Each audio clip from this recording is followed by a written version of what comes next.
Hello, everyone, and welcome to another guest expert call here on the Solve Network. My name is Shane Borza. I'm a coach, and I will be your host. These calls are held on the first and third Thursday of every month. We like to bring together different experts from different industries so that you can learn from them, get a chance to see a presentation on who they are, what they do, but also have the opportunity to talk to them one-on-one and get your questions answered. If you're interested in joining us live on a call, you can go to thesolvenetwork.com and contact us. And if you are a guest expert yourself and you'd like to come on and present, you can also message us there. Today we have a special guest who is staying up late and calling in from Europe. We're very excited to have her, Charlotte Chalkley. And she is a success coach, a hypnotherapist and an entrepreneur.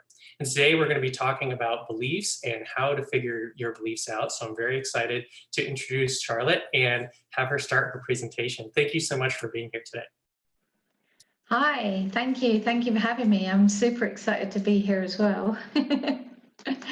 And I love talking about beliefs. So hopefully we'll get some good interaction and some good questions as well. Okay, so I'll just dig straight in then, yeah? Perfect. All right. So I'm going to go over today about beliefs. And I know that a lot of people nowadays know a lot about beliefs and where they come from and core beliefs and how important they are and stuff. And also that they are very unconscious, that we keep repeating the same patterns over and over and over. And for the life of us, we can't work out why we keep doing those things that we keep doing. So, and that might be related to habit, drinking, drugs, eating. It might also be related to emotions as well. So why do I keep being angry? Why do I keep hitting my wife? Why do I keep hitting my husband even? So, and what I'm going to do today is not only go into that and where beliefs come from, but also show you a really, really useful tool on how to track back to those core beliefs that are unconscious, and then give you a tool with how you can then go in and eliminate those patterns and reframe them and change them to make them to be what you want them to be and to be more positive, and how that can happen permanently and naturally as well. So super exciting. I am going to share my screen. Please, if you do have any questions as we're going through, just feel free to unmute yourself and hop in. I'm not everybody must be quiet until the end. So just go for it. So the strategy that I'm going to teach you today is actually called Gold Counselling, and it was developed by the people that trained me, which was 17 years ago now. Wow, God. It's called Gold Counselling, and it's George's Phillips and Lindy Phillips who that actually developed it. It's not a very well-known tool, and yet it's super effective and super powerful. So you guys are really lucky to have access to this. I use it all the time for working on myself and working with my clients. I teach my clients how to use it, and I also train people to become hypnotherapists. And this is one of the most useful tools that people find. So, what is Gold Counselling? I'm going to keep it like this just because I find it easier. So, it is a system and a technique created to help discover those hidden, those unconscious core beliefs. It helps unravel complex belief systems, and as we go through, you'll be able to see what these belief systems can look like and how they're structured, which also from a cognitive and a psychological point of view is super helpful when you want to understand what's happening. When you have that understanding, it then helps to breed change. And it helps identify between those primary and secondary beliefs. So again, as drinking is your issue, your primary belief is that you are not good enough, and your secondary belief is that you have no motivation and you can't be bothered to get up in the morning. Okay, so the symptoms go further down. So as you go from primary, they're the more unconscious ones, secondary is more conscious, tertiary, and so on and so on and so on. Okay, and what this is going to do is to help pinpoint where the core comes from. We know that we can spend a lot of time trying to figure this out, trying different ways, trying different methods. But what if you could just get straight to the point? How much more powerful would that be for you? And that is why we want to identify those belief systems, because it's going to help you in your everyday life to understand what is driving your decisions, your thoughts, your actions. Okay, so we're going to go into,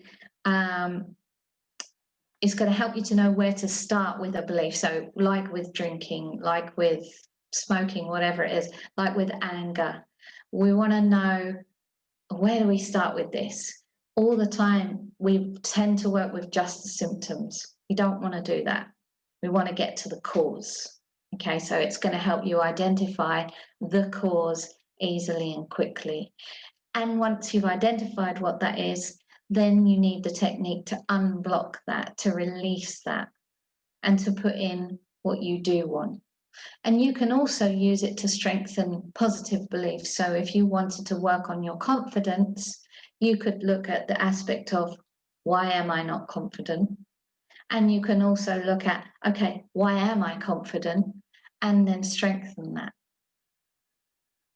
So it can not only eliminate beliefs, it can also bring in the creation of new beliefs. And we'll get into how that actually works in the brain a little bit further down the line. So belief systems, what are belief systems? They are the driving thoughts for our thoughts, decisions, and actions. How we feel about ourselves, about other people, how we feel other people see us, and how we see the world. So examples of those belief systems are personal ones, the ones that we have created ourselves, the ones that we inherit from our family, the ones that we learn from perhaps our religion or our school, from our peers, and also, for example, from cultural beliefs. Okay, so personal beliefs are things such as how you feel about yourself. I am a good person, I'm not a good person, I'm a hard worker, I'm lazy, I'm never going to be successful, I'm not good at talking to people. So just have a think about you and what your personal beliefs might be.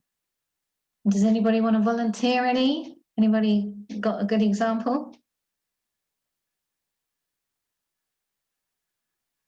For I have me, a question about that. Is Mhm.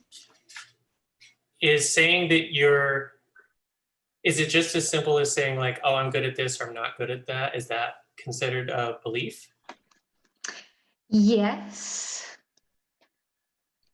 Well, so if you are to say I'm a good person, then, and perhaps that you want that to be your belief, right? But actually there's something else unconscious behind all that saying, no, you're not. So, and that's where, yes, it gets a bit complicated. It's having that awareness and it being able to explore that. So yeah, if you're saying, yeah, I'm a good person, and then really like, okay, let's have a look deeper into that. I am a good person because, and maybe you can think of some things. However, if you haven't got an emotional connection to those reasons, then it's likely it's flimsy, you know? So with beliefs, actually, this is a really good question. With beliefs, there's more than just the idea. So we have the psychology of a belief, so which might be the vision of I'm a good person. And then we also have the emotional element to that belief, which is maybe you feel calm or there's a strength within you that you know that you're a good person. And then there's also the physiological element to that. So what is actually happening in your body? So maybe it will produce a certain heart rate, a certain heartbeat. It will produce a certain heat or a certain coolness, trembling, sweating, whatever it might be. Trauma, for example, is probably the easiest way to explain it. It very clearly has those elements. So the trauma, the psychology of the trauma is, oh my God, I'm having a panic attack. The emotional element of that is fear. And the physiological elements of that are not being able to breathe, a shortness of breath, a sweating, a feeling faint. And all of those three elements need to be connected together at the same time and released with the conscious awareness of the cause, not just the symptom. So, oh my God, I'm having a panic attack. Okay, let's go into that panic attack. Let's go back to where that was first created and releasing those sensations in the body, allowing them to be there. And then from there, it's actually released. Because within those traumatic circumstances, what happens is we have that experience. So perhaps your panic attack comes from you being a little kid and some adult trying to grab you and snatch you away, like totally random experience. It doesn't even have to be that extreme. It can be even more simple than that, but let's just take that as an example. And in that moment, your body went and held on to something, the fear, the anxiety, whatever it was in that moment, and it's got trapped in there. And over time, that builds up as panic, as anxiety, and it comes out. And it might not come out for 10 years. And then all of a sudden, you start having panic attacks. You have no idea where they've come from. And actually, you can link it back to that moment and allow the body to finish processing what it was going through in that moment and that releases the trauma. It's the same process with animals, actually. That's the exact, when they go into the sympathetic nervous system and they go into fight, flight, or freeze, they would go through the whole process of that. And afterwards, their whole body will shake, will tremble, will release so that they can come back into parasympathetic, which is the relaxed state. And there has to be that physiological element to it, which is what gets missed out so often. So, and this is also really another key element of what I'm going to show you how to do. So I'm going to show you how to cognitively work out where your core beliefs have come from, and then give you a method to release the whole of it, the psychological, the emotional, and the physiological.